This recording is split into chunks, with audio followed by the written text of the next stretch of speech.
दोस्तों आज के इस वीडियो में हम लोग सॉल्व करने वाले हैं क्लास 9th के मैथ का जो चैप्टर पहला है संख्या पद्धति। ठीक है, तो इसी का हम लोग प्रश्नावली 1.5 को सॉल्व करेंगे। तो बहुत ही आसान और छोटा सा प्रश्नावली है, तो चलिए इसको सॉल्व करते हैं। और दोस्तों एक चीज़ और, इससे पहले के जितने भी प्रश्नावली है उन सभी को हमने सॉल्व कर दिया है, जिसका लिंक आपको डिस्क्रिप्शन में मिल जाएगा। तथा इस वीडियो को जब आप लास्ट तक देखेंगे तो लास्ट में आपको एक प्लेलिस्ट भी मिल जाएगा। ठीक है, तो वहाँ से भी आप जाकर टोटल वीडियो इसका देख सकते हैं, टोटल सॉल्यूशन। तो चलिए इस प्रश्नावली को एकदम आसान तरीके से सॉल्व कर लेते हैं।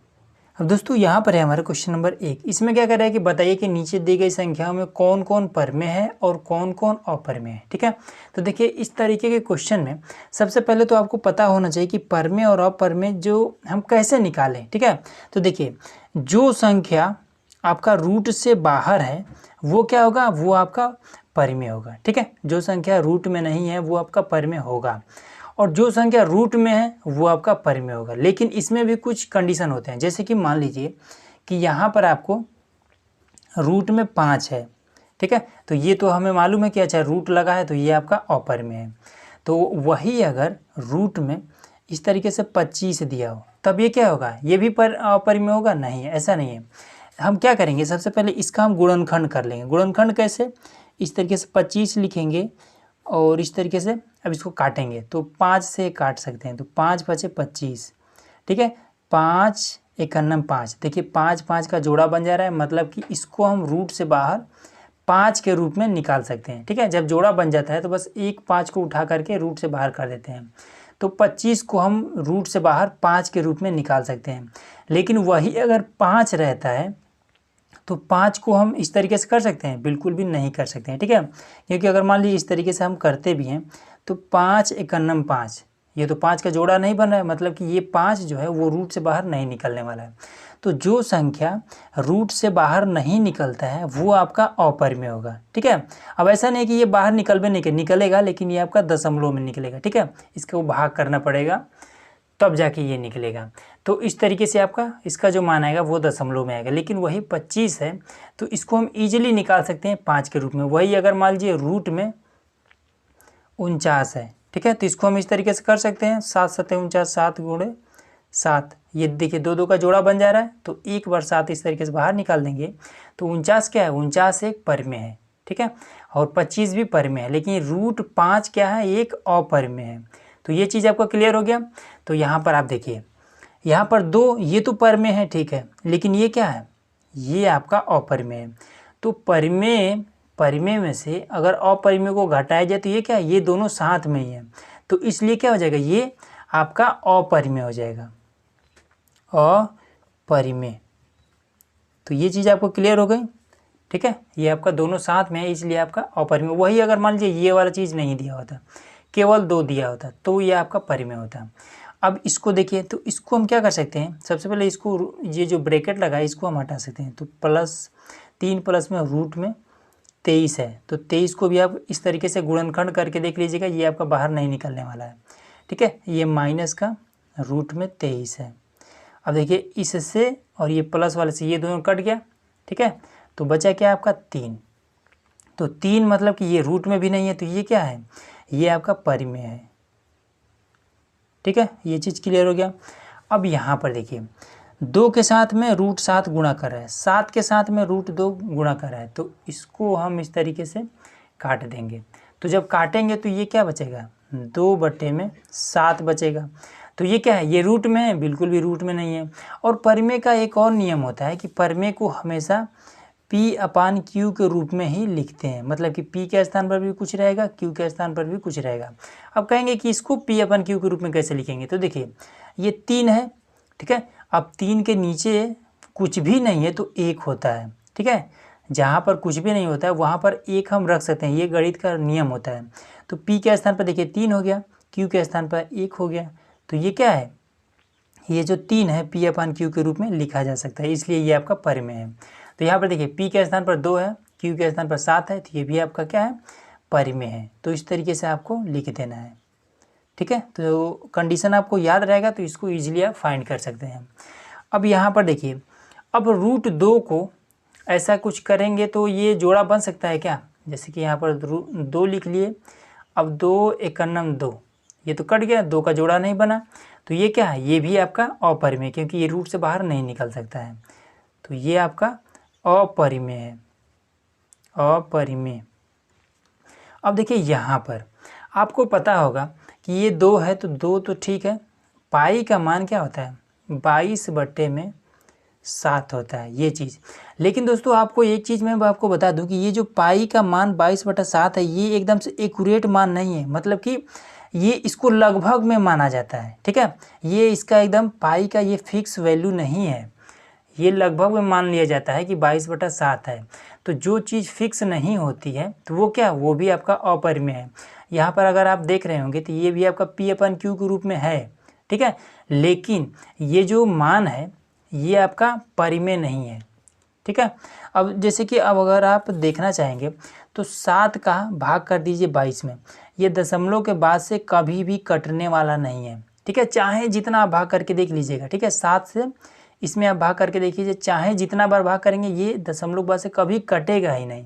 तो जो चीज़ दशमलव के बाद कभी नहीं करता है वो भी आपका अपरिमेय के रूप में ही आता है, ठीक है। तो ये चीज़ आपको क्लियर हो गया। तो ये आपका पाई क्या है, पाई एक अपरिमेय नंबर है। तो यहाँ पर ये आपका अपरिमेय हो जाएगा, अपरिमेय। बस यही आपका क्वेश्चन नंबर 1 कंप्लीट हो गया। कितना आसान था। चलिए अब क्वेश्चन नंबर 2 को भी करते हैं।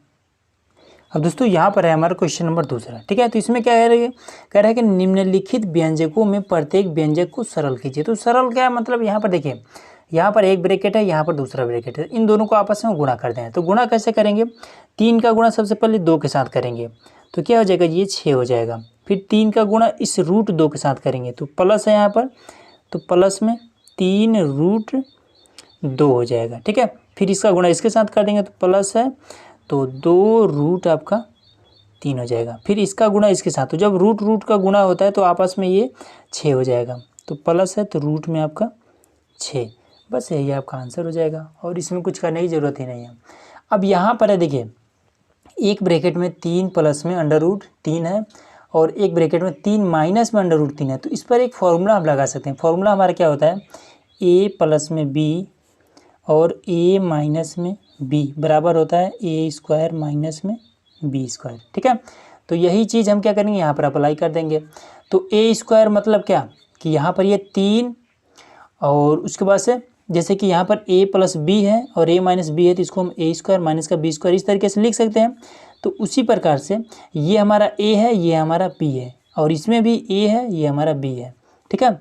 तो a² मतलब कि 3 का स्क्वायर, तो हम 3 का स्क्वायर कर देंगे, माइनस लगाएंगे, माइनस है तो b² मतलब कि √3 इसमें भी है तो √3 इसका भी हम स्क्वायर कर देंगे। तो ये आपका हो जाएगा 9 माइनस में इसके वजह से ये कट जाएगा तो केवल 3 बचेगा, तो इसको घटा देंगे तो ये हमारा 6, ये हमारा आंसर हो गया, ठीक है।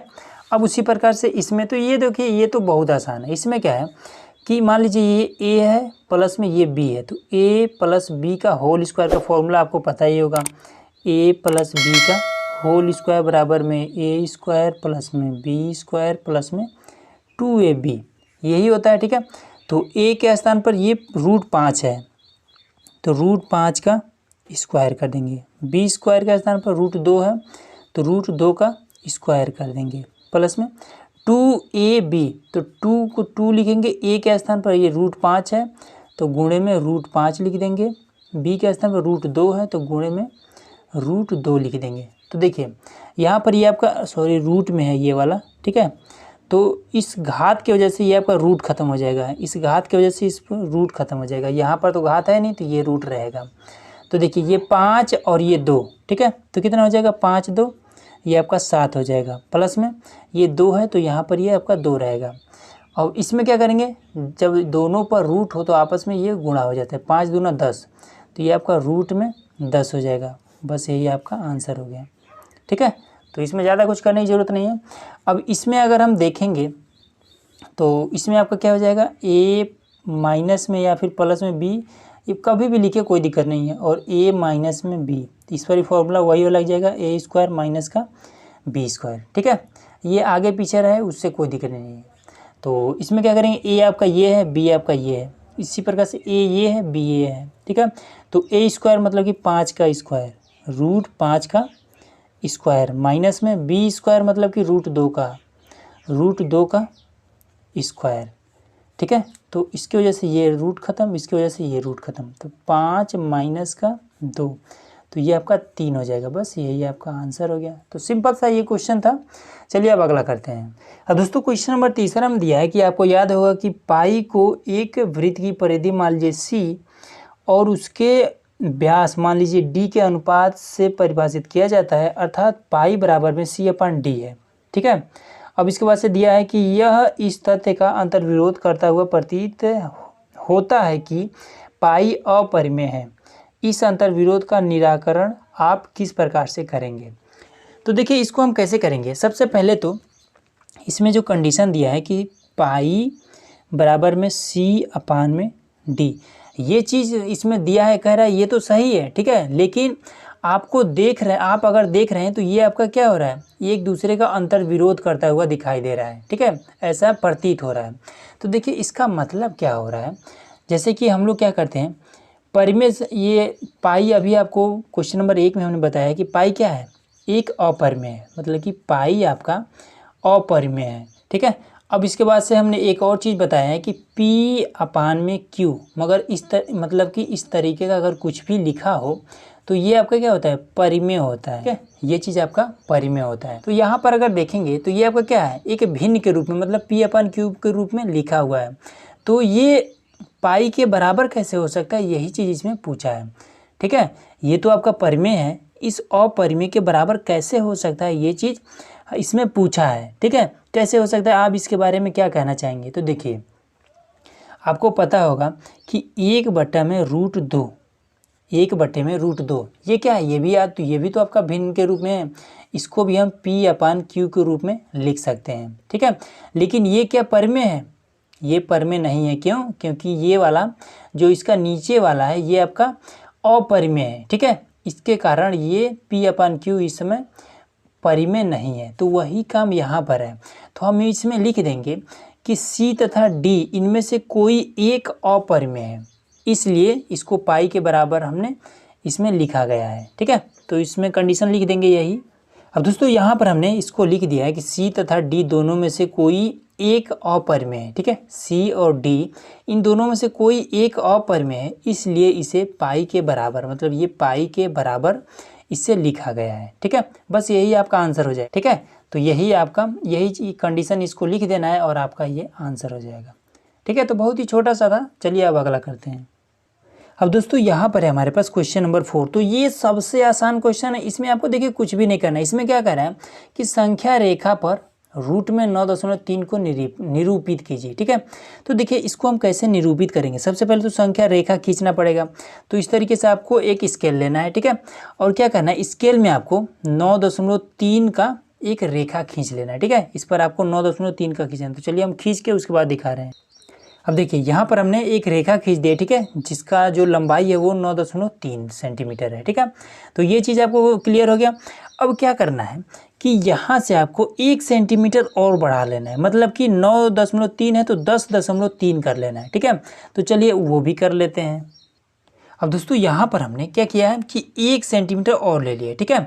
तो ये हमारा क्या हो जाएगा, 10.3 अब यहाँ पर हो गया है। अब दोस्तों क्या करना है, आपको एक प्रकार लेना है, ठीक है, इस तरीके का। और इसमें आपको जैसे कि यहाँ से लेकर के यहाँ तक के ये जो बीच की दूरी होगी, मान लीजिए यहाँ पर ये सेंटर होगी, ठीक है। तो इस सेंटर से थोड़ा सा आगे लेना है। अगर ये वाला ये जो नोक है इसको अगर आप यहाँ रखते हैं तो ये वाली जो पेन की जो नोक है इसको आपको आधा से थोड़ा अधिक रखना है, मतलब कि कुछ इस तरीके से। ये देखिए ये आपका लगभग में आपने से अंदाज़ा लगा लेना है, आधा से थोड़ा सा अधिक, ठीक है। थोड़ा सा और बढ़ा ले रहे हैं। तो ये देखिए यहाँ पर, ठीक है, यहाँ पर रख करके और उसके बाद से अब दोनों तरफ आपको एक चाप लगा देना है। इस तरीके से हो गया। अब इधर भी हम चाप लगा दिए और इधर भी चाप लगा दिए, ठीक है। और उसके बाद से फिर यहाँ पर रखेंगे, यहाँ पर इस कोने पर, और इस कोने से भी हम दोनों तरफ काट लेंगे। ये यहाँ पर हो गया और ये यहाँ पर हो गया, ठीक है। अब यहाँ पर और यहाँ पर ये हमें 2 पॉइंट मिल गए, तो इसको हम मिला लेंगे इंच फीट की मदद से, ठीक है। तो इस तरीके से हम इसको मिला देंगे तो ये हमारा हो जाएगा, तो ये हमारा कितना हो जाएगा, ये जो पूरा रेखा है इसको देखिए बीचों बीच ये डिवाइड कर रहा है, ये वाला जो रेखा हमने खींचा है ये वाला इस रेखा को बीचों बीच डिवाइड कर रहा है। ठीक है, अब क्या करेंगे कि प्रकार लेंगे और यहाँ से और यहाँ के बीच की दूरी को प्रकार में हम भर लेंगे। ठीक है, ये बीच पर रखेंगे इसके और यहाँ से हम इसको भर लेंगे। तो यहाँ से हमने इसको भर लिया है। अब सेम इतना ही इधर भी होगा। ठीक है, देखिए इधर भी हो जाएगा, देखिए सेम एकदम से बराबर है ये वाला।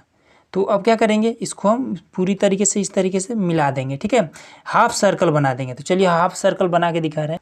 अब यहाँ पर देखिए, अब हमने क्या किया है कि यहाँ से इसको रखा है और इस तरीके से ये घुमा दिया है। ठीक है, तो ये हमारा एक हाफ सर्कल हो गया। अब देखिए आपके पास एक चांदा तो होना चाहिए। ठीक है, अगर चांदा नहीं भी है तब आपको क्या करना, थोड़ा सा और मतलब कि अधिक प्रोसेस करना पड़ेगा। यहाँ से आपको, यहाँ पर आपको एक रख करके और यहाँ पर आपको एक सर्कल बनाना पड़ेगा कुछ इस तरीके से। जैसे कि प्रकार को आप यहाँ पर रखेंगे, फिर सर्कल बनाएंगे, फिर इस तरीके से यहाँ से काटेंगे, फिर यहाँ से काटेंगे, तब थोड़ा सा मतलब प्रोसेस लंबा होगा।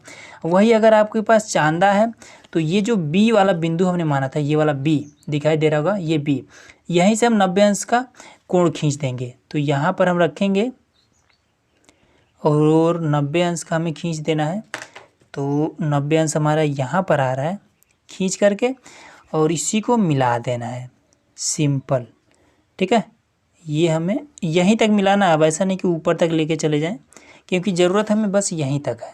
तो यहाँ तक मिला देना है। अब क्या करना है कि ये वाली जो दूरी है इसको हमें इस प्रकार में भर लेना है। ठीक है, ये कुछ इस तरीके से यहाँ से और यहाँ तक ज़्यादा हो रहा है, थोड़ा सा और कम करते हैं।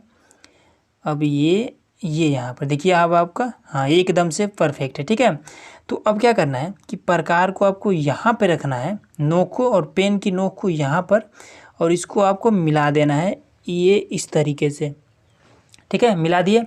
अब आपको क्या करना है कि इस वाली रेखा को थोड़ा सा और बड़ा कर लेते हैं, तब आपको क्लियर समझ में आएगा। तो ये हमने इस रेखा को थोड़ा सा बड़ा कर दिया। ठीक है, तो बस आपका ये क्वेश्चन सॉल्व हो गया। क्या होगा कि हमें क्या निकालना है, यहाँ पर आप देख सकते हैं कि रूट में 9.3, तो रूट में 9.3 आपका 20 लेकर के, और ये जो नया बिंदु हमें मिला है यहाँ पर, इसको मान लीजिए हम टी नाम दे देते हैं।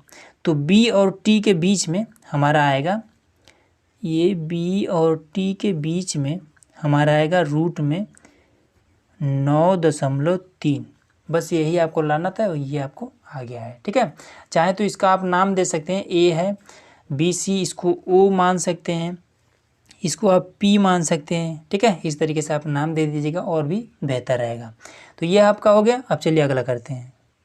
अब दोस्तों यहाँ पर हमारा क्वेश्चन नंबर 5वां है। इसमें हमें क्या करना है कि इसमें कह रहा है कि हरों का परमेयकरण कीजिए। ठीक है, तो बहुत ही आसान है। ये आपका ऊपर वाला अंश होता है, नीचे वाला आपका हर होता है। तो देखिए इसका परमेयकरण कैसे करेंगे, 1/√7 है। ठीक है, तो इसी √7 से ऊपर नीचे आप भाग कर दीजिए। कैसे, देखिए √7 और √7। ठीक है, ये आपका हो गया। अब इस तरीके से कर सकते हैं ना। अब इसको अगर हम काटना चाहें तो देखिए ऊपर नीचे काट भी सकते हैं, मतलब कि इसका कोई मतलब भी नहीं है। अगर गुणा कर दे रहे हैं तो ये हमारा काम भी बन जाएगा। तो इसका एक के साथ गुणा करेंगे तो ऊपर आपका रूट में 7 ही रह जाएगा, और √7 गुणे √7, तो ये आपका क्या हो जाएगा, ये आपका 1/7 हो जाएगा। क्योंकि 2 बार अगर रूट रहता है तो रूट खत्म हो जाता है, केवल एक बार हम 7 लिख देते हैं। ठीक है, तो ये आपका आंसर हो गया। अब इसमें करना है तो देखिए ये भी आसान है एकदम से। 1/, में ये वाला √7 है तो √7 लिखिए, माइनस में √6 लिखिए। अब देखिए बीच में क्या है, माइनस है, तो प्लस से करना है। तो लिखिए यहाँ पर √7, यहाँ माइनस है तो प्लस लगा दीजिए, और √6, यही वाला 6 यहाँ पर लिख देना है। फिर यही चीज़ एकदम नीचे भी सेम यही, तो √7 और प्लस में √6। अब इसका गुणा 1 के साथ कर देंगे तो ये आपका हो जाएगा √7 और प्लस में √6। लेकिन नीचे क्या हो जाएगा, तो नीचे देखिए ये इसको हम ब्रैकेट में कर दिए। देखिए मान लीजिए कि a माइनस में b, a प्लस में b, फॉर्मूला क्या होता है यहाँ पर अभी हमने बताया कि a प्लस में b हो और a माइनस में b हो, तो उसको हम लिखते हैं a² माइनस का b²। ठीक है, तो ये ए है, ये बी है, उसी प्रकार से इसमें भी ए है, ये बी है, तो ए स्क्वायर और बी स्क्वायर कर सकते हैं। तो √7 का स्क्वायर कर देंगे, बीच में माइनस है तो माइनस कर देंगे, बी स्क्वायर मतलब कि √6 का स्क्वायर। ठीक है, इसकी वजह से ये ख़त्म, इसकी वजह से ये ख़त्म, तो ये आपका क्या हो जाएगा √7 प्लस में √6, और ये आपका कितना हो जाएगा 7, और उसके बाद से माइनस का यहाँ पर 6 बचा तो 6, तो इसको हम कर देंगे √7 प्लस में √6, 7 में 6 गया बचा 1, तो नीचे 1 है, मैं उसका कोई मतलब नहीं है। ठीक है, तो इसको लिखिए या ना लिखिए कोई मतलब नहीं है, यही आपका आंसर हो जाएगा। अब इसी तरीके से इसको भी कर लेंगे, तो सेम यही वाला प्रोसेस इसमें भी अप्लाई होगा। तो 1 में रूट में 5 है प्लस में रूट में 2, तो गुणा कर देंगे, यहाँ पर बीच में प्लस है तो माइनस से कर देंगे। ठीक है, सेम अपोजिट चिन्ह से करते हैं, तो माइनस में √2, फिर यहाँ पर आपका रूट में 5 माइनस में √2। ठीक है, तो इसका गुणा 1 के साथ करेंगे तो ये आपका हो जाएगा √5 माइनस में √2। अब इसका गुणा इसके साथ कर देंगे। अब देखिए, अब यहाँ भी क्या कर देंगे, ये आपका a प्लस बी और a माइनस बी है। ठीक है, तो यही वाला फॉर्मूला अप्लाई कर देंगे, a स्क्वायर माइनस का b स्क्वायर, तो a स्क्वायर का स्थान पर √5 का स्क्वायर हो जाएगा, माइनस में b स्क्वायर का स्थान पर √2 का स्क्वायर हो जाएगा। ठीक है, तो ये आपका कितना हो जाएगा, ये आपका पहले तो √5 माइनस का √2 रहेगा, और इसके वजह से ये कट जाएगा, इसके वजह से ये वाला रूट कट जाएगा, तो 5 माइनस का 2, तो ये आपका कितना हो जाएगा रूट में 5 माइनस का √2, 5 में से 2 गया आपका बचा 3, यही आपका हो जाएगा आंसर। ठीक है, चलिए अब लास्ट क्वेश्चन बचा है उसको भी कर लेते हैं।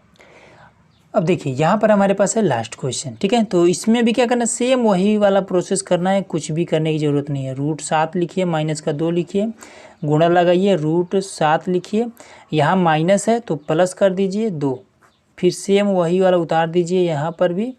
अब इसका गुणा 1 के साथ करेंगे तो ये इतना ही रह जाएगा, प्लस में 2, फिर ये आपका a माइनस बी और a प्लस बी, फॉर्मूला आपका यही वाला, तो हो जाएगा √7 का स्क्वायर कर देंगे, माइनस लगाएंगे, 2 का स्क्वायर कर देंगे।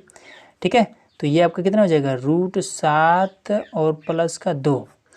अब इससे ये ख़त्म, इससे आपका देखिए इस पर तो रूट लगा नहीं है तो इससे कुछ ख़त्म नहीं होगा, ये आपका 4 हो जाएगा, तो ये आपका 7 और ये 2 दूना 4 माइनस का 4, तो घटा देंगे तो ये आपका कितना हो जाएगा √7 प्लस 2, और नीचे आपका 4, 7 में से 4 गया 3, ये आपका आंसर हो गया। ठीक है, तो इस तरीके से दोस्तों आपका ये जो एक्सरसाइज 1.5 था पूरा आपका समाप्त हो गया। तो चलिए मिलते हैं इसके अगले एक्सरसाइज में। तो आज का ये वीडियो आप लोग कैसा लगा कमेंट बॉक्स में जरूर बताइएगा, चैनल पर नए हैं तो सब्सक्राइब जरूर करिएगा।